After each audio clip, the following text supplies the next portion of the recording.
Who would you rather own? Would you rather have a piece of SpongeBob or perhaps the Survivor franchise? Back about 15 years ago, I'm sorry, back about 5 years ago, Viacom, the company, split up into two pieces. On one side was Viacom, which was billed as the fast-growing hare among the duo, and the tortoise was lowly CBS, which had a bunch of boring TV sitcoms and dramas. Miriam Gottfried from Heard on the Street is here to talk to us about the hare, the tortoise. I don't know where Sumner Redstone fits into that. He's got a piece of both of them, so I think he's doing fine. And as it turns out, you know, CBS and Viacom are not what they were promoted as being. Right. These 6 years later. And what's happened is CBS has really taken off, especially over the past year. The stock price has shot up 22% just over the past year alone, and that's really helped a lot by retransmission consent fees. What the heck's a retransmission fee? It's basically, it's a fee that they're paid by networks to carry their signal. Or cable operators. Exactly. So if I'm Comcast, right, I have to pay. Right, and then there's reverse retransmission consent fees, which are what the local ones pay to CBS. So this has been very profitable for CBS. The outdoor business is okay, not great. Not great, but people aren't really thinking about that right now.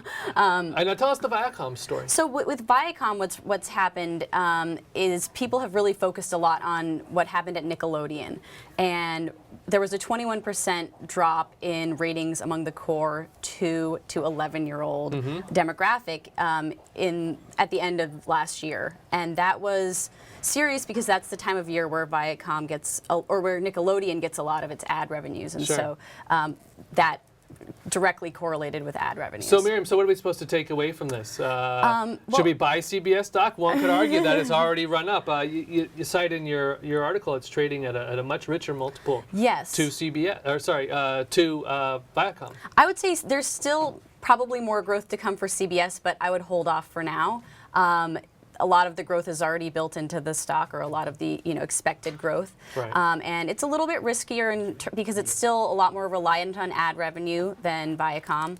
And in this uncertain economic time, you really can't be sure how that's going to go. You can be sure about How I Met Your Mother. This is a hit on the CBS network. Who is that? Neil Patrick Harris, Doogie Howser, MD. He's resurrected as a sitcom star. I don't know. There's a guy in a fez. Anyhow, fezzes appear to be very popular these days.